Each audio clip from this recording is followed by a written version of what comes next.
5, 4, 3, 2, 1. Yeah, but wait, I'll do it on my own time. Ready.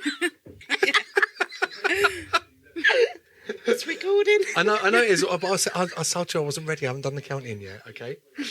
You're too funny. All right, are we ready? Is everyone ready? We're ready. Is everyone comfortable? Is that cool? Ready, actually, Hang on, I wrote all a right. few things down. Oh my God, look at this. I know, this is my life, though. This is what I do. Candy's bought lyrics, and she's bought a journal. She's got this notebook, and it's got stickers all over it. It looks good. All right, are you ready? Are you ready? I'm ready like Freddy. Oh, I can't remember what to say. Oi, yeah, we're back in City Sound in Chelmsford with Are You Creative? Here comes the theme music. Funky music. Hey, so, hello, I'm Nick. I'm the so-called creative expert, and here is my co-host. Sangeeta Yeah, more? from New Generation Development Agency. Whoa. And Sangeeta, are you creative? I'm still figuring that one out, week 2. We're going to find out more. I mean, it's only week 2. You don't feel like you can call yourself creative yet. Not yet. What have you been doing this week? Lots of work, What's- writing. What's this J.A. Baker thing? Okay, that's a creative. That's creative? That's creative. What were you doing for that? Lots of nature walks and collecting lots of twigs. Collecting twigs, yeah, that could be creative. That could be, and what they make with those twigs hopefully will be creative. Amazing. That's so good. So we've got a brilliant guest on today, haven't we? We have, yes. And we have got Candy Joyce here. Do you know about Candy? Now, I've heard of your name and I've heard of the festival that you run, but I've never met you, and I'm really excited to ask you some questions tonight. Okay, So looking forward to it. we are going to do the intro, and this is Candy Joyce. Candy Joyce, are you creative? Are you creative? That question really stumps me because I've never really thought I was.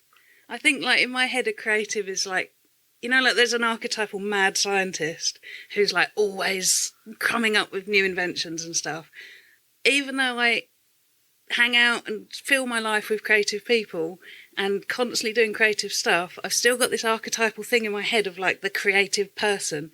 Do you feel like you're an imposter? Do you think like this? God, I'm yeah. hanging out. I'm hanging out. Creativity might rub off on me. Yeah. But I'm just like the person like, oh, please guys like me. I'm creative too. I don't know. I think it's actually changed more recently. So since I've started surrounding myself with creative people and doing more creative stuff, then I realised that archetypal creative person doesn't actually exist. This like template for creativity is crazy.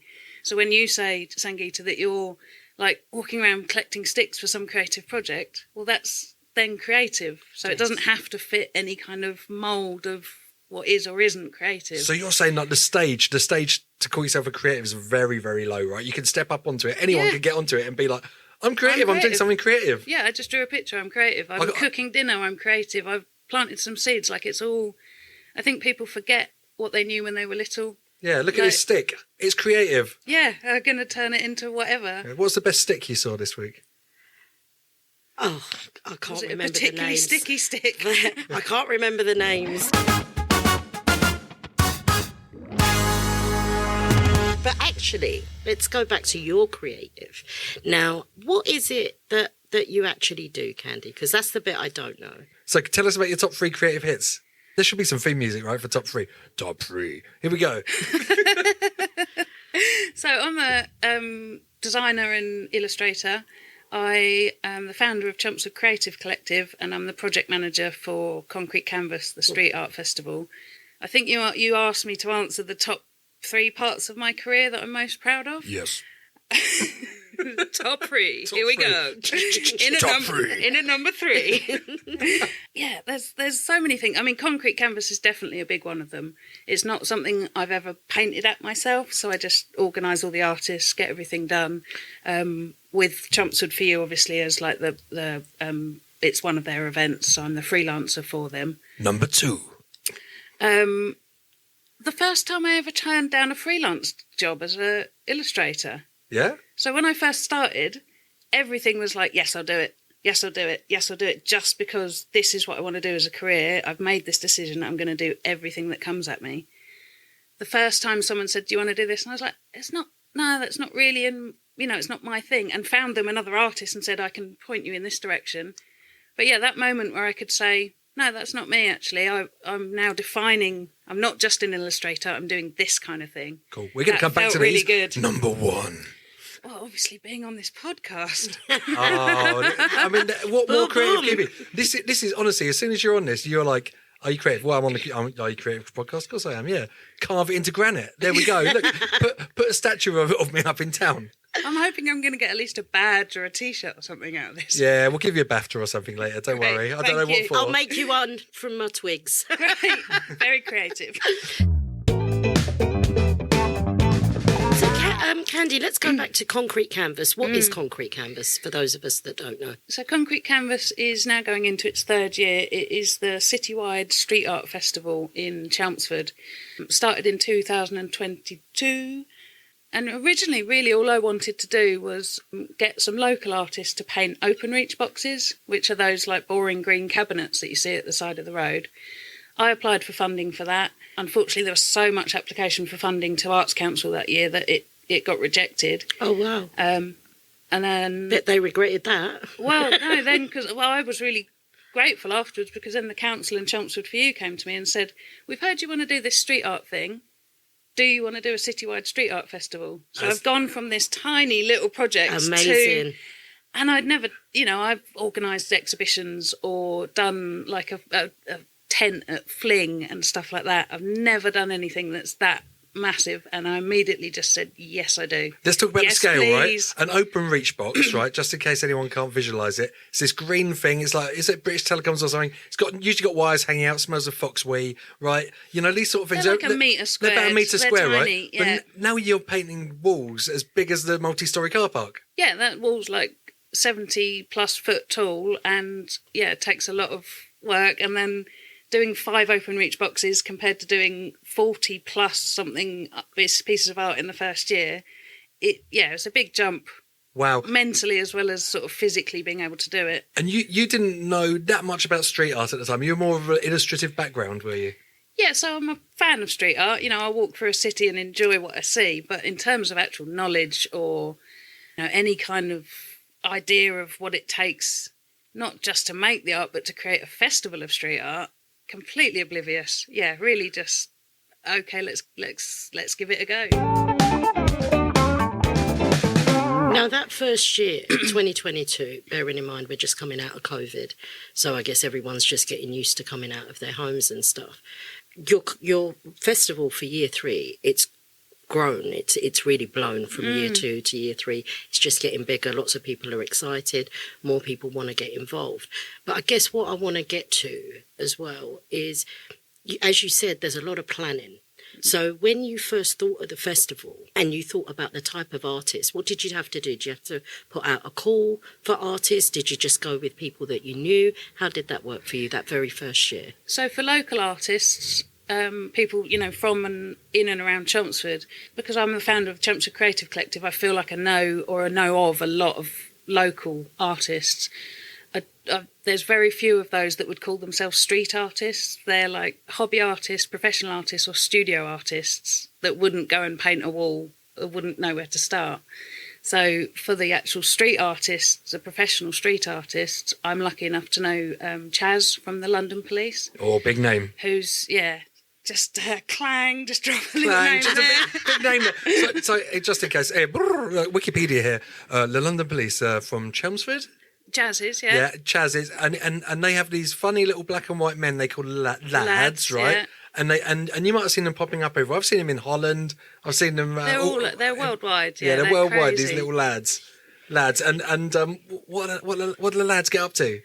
All sorts. Yeah, all sorts. There's just their characters that they then intersperse into their artwork that makes it truly theirs. It's instantly recognisable. You can see the London Police work anywhere, and you'll see it on thousands of stickers around Chelmsford, and you'll know that's the London Police. There's no mistaking.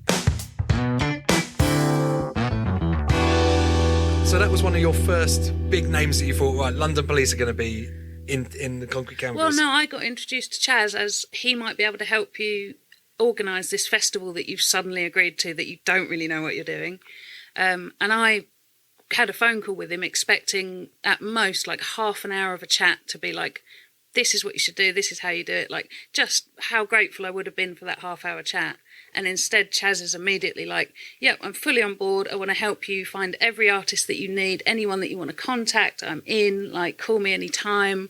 My brother's going to come and help you paint all the wall. Like, all of this help just suddenly in my lap that, honestly, that first year without, and the last 2 years as well without, I don't know what Concrete Canvas would have been. It would have been good, because I'd have made sure it was, but it wouldn't have been this immediately high-level thing that we managed to do. What does that teach you, Sangeeta? You don't ask, you don't get, right? Do you know what? 100%. I love what you just said, because I struggle with accepting help. And you've just given us a good example of where actually, for that person, you've probably, ticked their box because this is what they really enjoy, and actually they've really helped you. Now, going back to your street artists, like you've just defined that you've got artists who paint, who might do canvases, but then you've got these street graffiti artists that might come down and do these big walls. So as it stands for year 3 then, have we got more street graffiti artists here in Chelmsford, or are you pulling them in from outside? Or have some of those artists that do canvases now opened their minds to go out and actually participate in the bigger festival? I think there's always been a lot of... when I say there's not a lot of street artists in Chelmsford, let's define... So you've got street artists who are people that will do like a pictorial mural. So when you see like...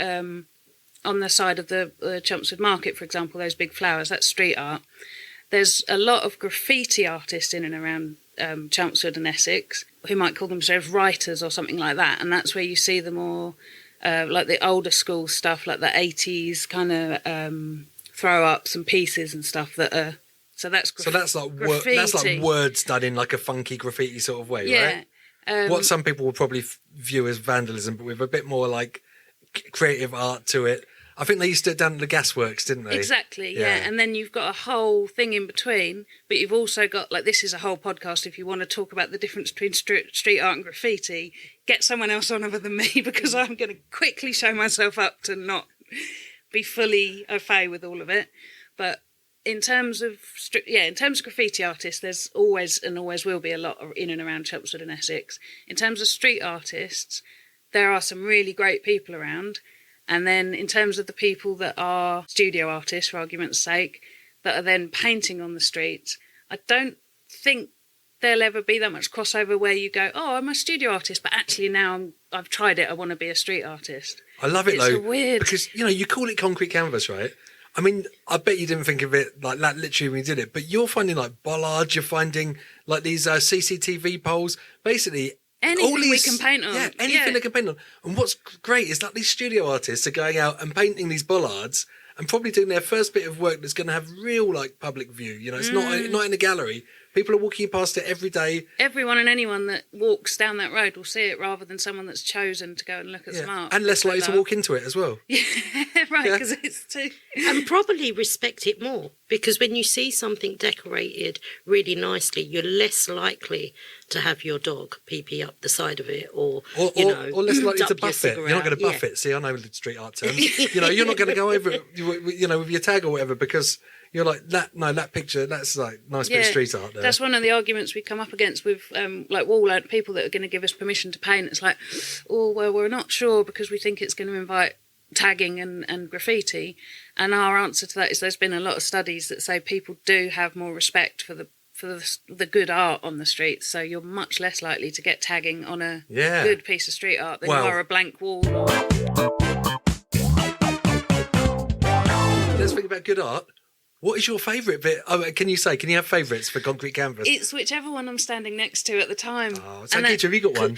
That's not to sort of say to the artist, oh, yours is my favourite. It literally is everyone I walk past. I'm like, oh yeah, I love that. Well, tonight, exclusive, I will reveal my favourite one. Sangeeta, have you got a favourite from concrete canvas? I think the whole city looks brilliant. I think, look, I'm not an artist, and as I keep saying, I'm not a creative, but actually, what I'd like to also find out from you, what difference has those bright arts made, would you say, to our city? Oh, I think it's huge. Yeah. I think for me, it's made me just really stressed every time I walk into town. But for every single other person in Chelmsford, especially when the festival's running and you can see people creating the artwork, there's so much conversation going on about art that you just, like, I wouldn't walk down the high street and expect to overhear a bunch of people talking about art. And you do during Concrete Canvas. Every time I walk up Tindall Street and I'm looking at the Shire Hall and I see that London Police, the big tall wall, the light blue wall, the lads up there on their ladders, having fun. And I just think Chelmsford looks so much more interesting. And it's fun, like a sense of place as well. Because, I mean, high streets are getting quite homogenous. They're quite cookie cutter now, right? So you need some identifying things. I mean, the D-Face one is brilliant as well. These aren't my favourite. That whole area, the Morky, D-Face, Alex Face. Yeah, they're not my favourites, by the way. Still to come.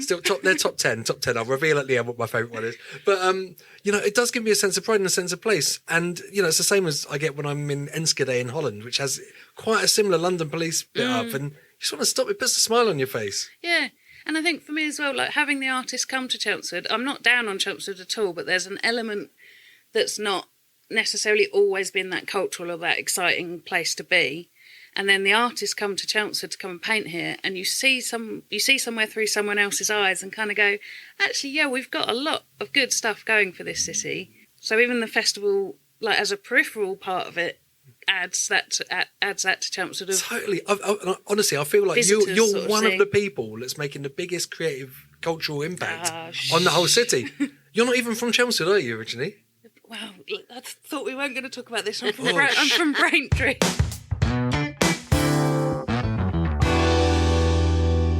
Braintree, oh no. Well, at least it's Essex. Come on, guys. Yeah.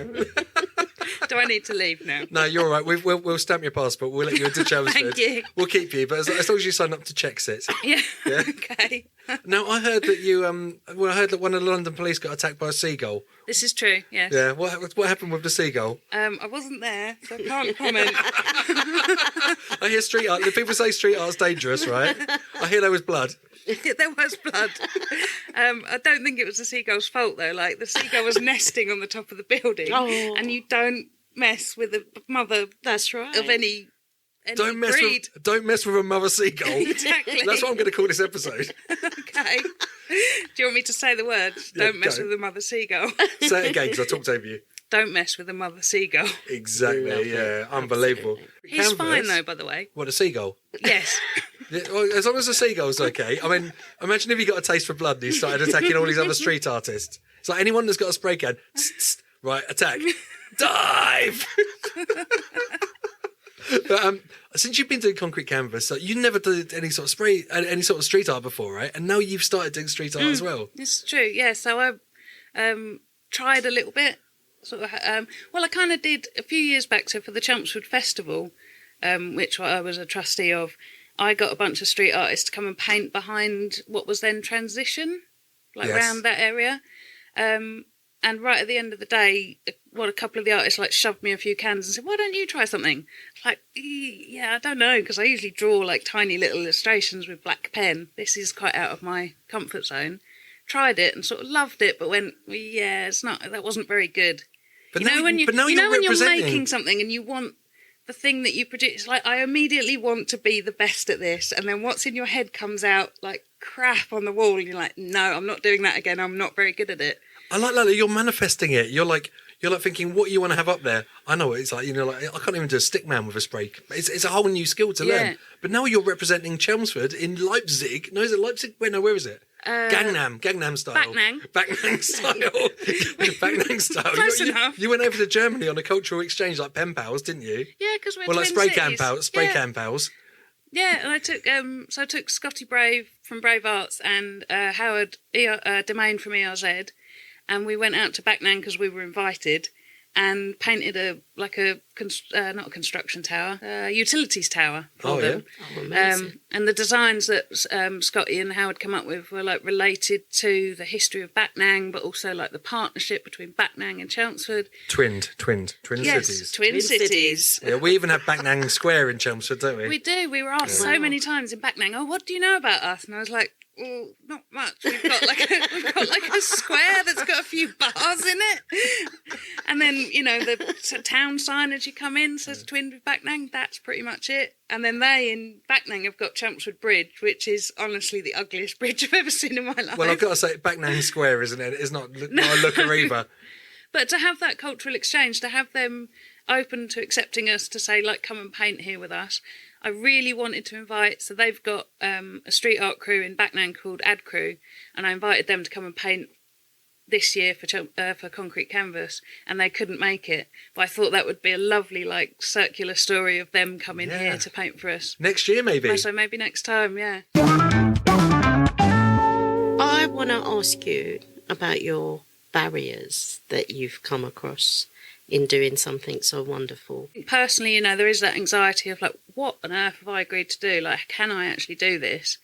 I meet so many artists that talk about, like, you know, we're all just winging it, really. Like, nobody knows what they're doing until they're doing it. So Fake it till you make it. Fake it till you make it. Love it, yeah. But I think the barriers have come more in the subsequent years other than the first year, because there's the adrenaline rush and the excitement of that first year that's like, I'm going to do whatever it takes to make this happen because I've said I'm doing it and now it's got to be absolutely fantastic. And then as year 2 and year 3, especially now year 3 comes around, it's definitely not getting old and jaded, but some of the problems that we've come up against with wall permissions or with, you know, all sorts of issues that come up that you've got to work against, you think this should be sorted by now. Got you. The main problem, you're going to run out of wool. But You've run out of wool. We've run out of wool, yeah. So if we could get building some more stuff, we need to build some more walls. Yeah. Build the wall. Like, well, let's go full Donald Trump here. Build the wall. But in a really good creative way, please. Exactly. So, well, we can always invite people in. when did Chelmsford first have the wall that separated East Chelmsford and West Chelmsford? Well, we needed more stuff to paint on.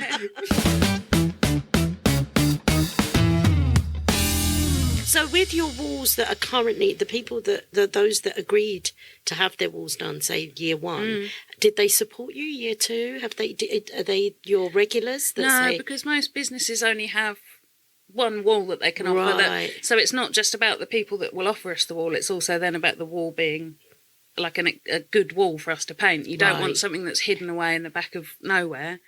So that you can't get scissor lift access to. Artists, obviously, if you're going to go and paint something, you want your work to be seen. They don't want to be tucked away. Wow. So beyond. This is my thing.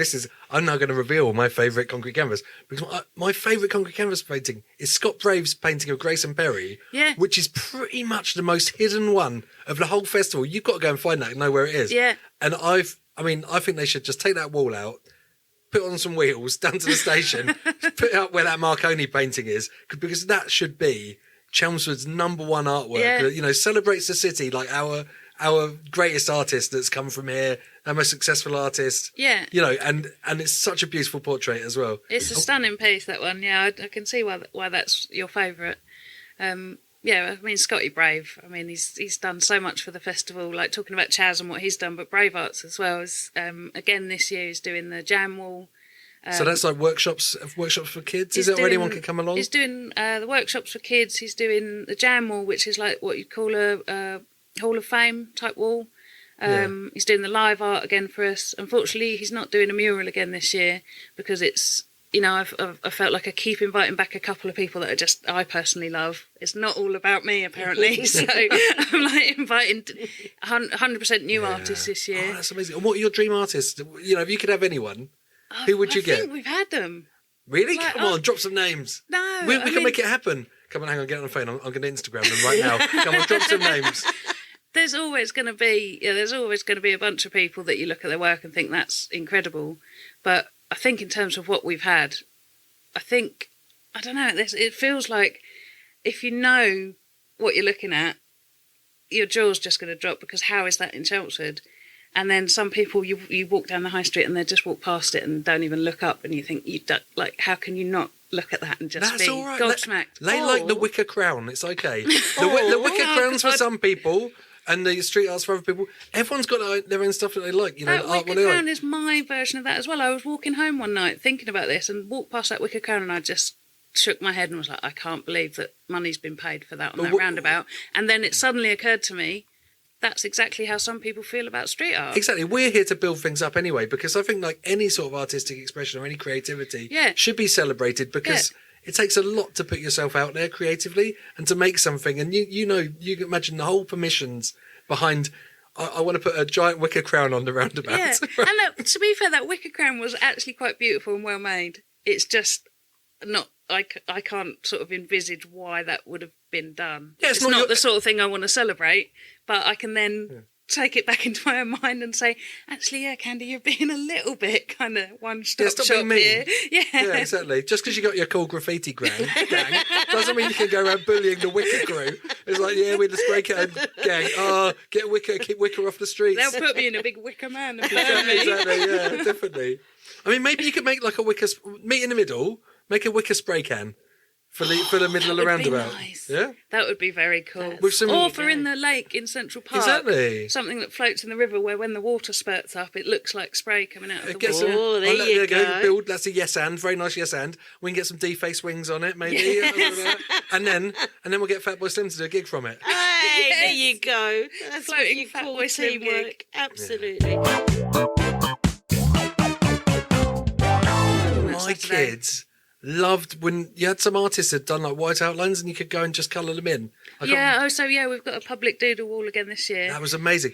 And I've got to say, the sheer value of all those Posca pens was mind-blowing. Yeah, so Posca actually send us, like, I've just received it in the post this week, just a big box of Posca, and it takes everything in my being not to just keep them. Keep them all. That should no, come. they didn't send any this year. I don't know what you're talking about. 24-hour security, please. Get that seagull in. He can protect the Posca pens, right? Old Razorbeak. Yeah. The Razorbeak of Tindall Street. He'll be in there. So our doodle wall this year, so last year it was a guy called Walk Up, I think his name is. This year we've actually got a young local artist called Hyde Art. She's an autistic young lady that naturally just does these, she calls them Disco City. So they look very much like a doodle wall. She usually colours them in herself. So we've said to her, can you do that, but just don't colour it in because other people want to colour. Amazing. So yeah, she's just so excited to be part of it. Yeah. We're so excited to have her as part of it, and it's just really nice to keep that local thing going with her. What's so nice is because, you know, local people, like my kids loved it because they were actually doing, they'd seen the graffiti, not graffiti, it's not bad, it's not graffiti bad, street art good. They'd seen the street art and they came down and they saw this wall and they did it and they felt like they were part of the festival and they were actually contributing, and I think that sparked a little bit of creativity in them because they wanted Posca pens afterwards. That's why I know how much they cost. Sorry about that. Yeah, I exactly. can't reimburse you. I don't have the funds. Have Posca got the stats to show how much extra money they made from sales after? I will say though, I love that part of it that, like with the local artists, with kids that come to the street party, and I think things like the live art that gets created at the street party and the doodle wall and stuff like that. Just to do a complete plug here, but if anyone knows anywhere that we can display those things after the festival, because at the moment we've got so much of that stuff, like the doodle wall that you're talking about that your kids helped colour in last year, that's just sat in storage. And the paste up wall from year one was amazing. So we listeners, well, I should explain this to you.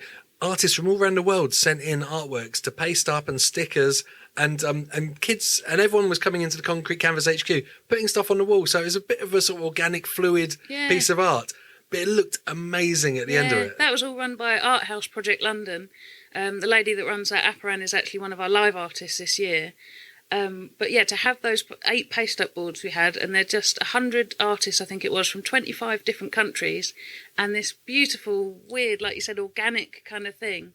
And then now they're just sat storage, looking for a home. And will they so come amazing. out again? Do you think? Yeah, that I'm they going to will have them come in. So we've got a headquarters for the festival, which will be in High Chelmsford this year. That will be open from Saturday the 11th, and I'm going to drag them across and display them in there because people need to see them. Yeah, people need to see them. I've stared at them now this will be the 3rd year I've stared at them. Every time I see something different on them. But this is it, as well, Concrete Canvas hopefully will go on forever, right? And in 10 or 20 years' time, you're going to bring these boards out and people are going to go, retro! Look how much stuff's moved on. But also, Background Bob, for instance, R.I.P., bless him. He's got some work on those walls and things like that. So it's really it's like people signing the wall, really, this document of who's been through and who's contributed. Yeah, well, I think paste-ups originally was if you see them in Shoreditch or the places where they're actually on the streets, they're almost like a conversation between artists, like someone will slap something up and then the next person, you don't just slap it on top, you place it and you talk to each other through the art. Amazing. And I love that. It looks haphazard, but actually when you look when you look at where people have placed things and why they are where they are, you start to see this story build up, and I love that. Did you always want to be an artist? I don't think I ever wanted to be an artist. You accidentally became an artist. Kind of. Well, yeah. I don't even really consider myself an artist. We're going back to the imposter thing again, aren't we? Yeah, we're not talking about the imposters. They're the fake poster pens, right? Yeah, I find that a really hard question to answer, to be honest. That's right. Don't answer it then. Yeah. Yeah. When do you think though? Like, I will think about that for the next week, though. Yeah. Oh, that's right. Yeah. Just do a voice note, send it in, and we'll chop it in. It'll be completely different audio. Yeah. Okay. Oh, I wish I was like a drummer. That wasn't your voice, by the way. What about I'm going to stop talking now. I feel mocked. When you were a child, though, did you ever suddenly have a realization? Oh, actually, I do feel creative. Like, just a need to draw or a need to create things. Yeah, as a kid, definitely, I was always, that was my go-to thing to do, was get the sort of crayons and pencils and pens out and stuff and just draw. My brother's much more on the musical side of things, whereas I was always paints and... On the wall? On the wall? Do you crayon on the wall ever? I don't think I ever did the standard crayon on the wall kid thing. Yeah, maybe the I concrete should have canvas, done. Mummy, Daddy, look, concrete canvas. This is what I want to do when I grow I'll be up. honest. As a mum, I never allowed the children to write on walls, but as a grandma, I have really gone out and bought these crayons that do come off, and I have allowed them especially when they first started to pick up things, say when they were about 2-ish, and I made the mistake of allowing them to draw on the wall and the kitchen cupboards, and I remember the children saying, "You never let us do that. How come you?" And I'm like, "Look, it's a grandbaby thing. They can do that." Said, "Well, you do know you're building a rod for your own back." I said, "No, she's going to know when not to do it." So 2 years later, I got the house decorated. One day she comes running in the kitchen, "Nanny, I drew a really nice picture on your wall."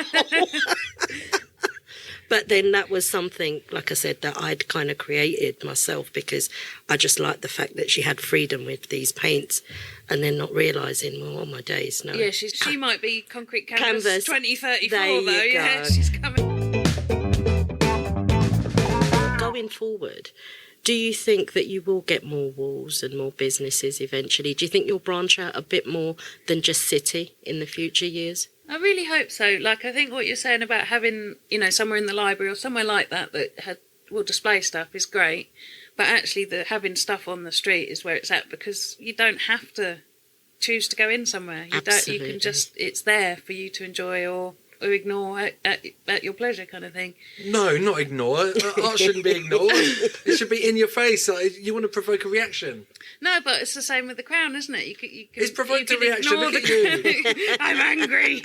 So actually, talking about this, because of someone who's not a creative, I'd like to know. Now, I could walk down the street and I could see some beautiful pictures or graffitis or pictures on a wall. I will never think about who the artist is. I would always just look at the picture and I go, "Oh my God, that's fantastic." But actually hearing you guys mention certain things and then actually add the naming of the artist. So for moving forward, I'd like to actually, next time I walk, I'd like to see a picture and I'd like to know who the artist is. So how does someone like me find that? Do artists normally write their names on the work that they've produced? Do they put it in somewhere? Yeah, on their work? I think pretty much all of the work in Chelmsford, the artist will sign with either with their @ for their Instagram, Right. or like the My Dog Size one has just got his name by it. Right. The London Police has got a big TLP, so you'd have to want to do some research to figure out what that TLP means. stands for. But also, we've now gone around and put QR code stuff on the artworks. I think especially because a lot of the artworks that we've had created are to do with Chelmsford, and there's always a story behind them.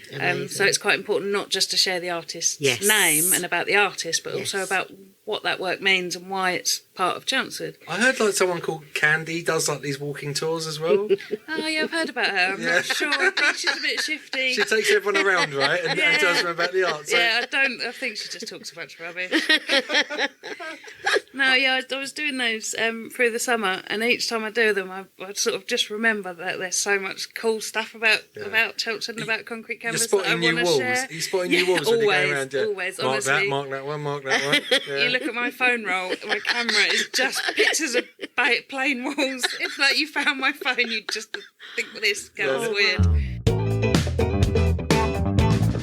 I'm going to ask a couple more questions. One, is the smell of spray paint the nicest smell in the world? maybe not the nicest, but it's up there, top 5. Yes. It smells so naughty, doesn't it? Yeah. It smells great. Yeah. So I've been to see Jennifer Flint's doing a piece this year. She's having to paint it all inside because it's this massive 75-foot long monster thing that's getting put up somewhere.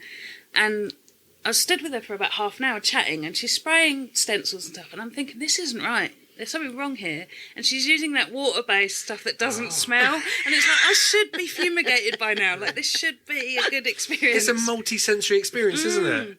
And if you're spraying painting in public, that was like you play spray paint bingo, which is people will say things like, you've missed a spot. And, you know, there's like 10 phrases or so that people just constantly say. And one of them is, I love that smell.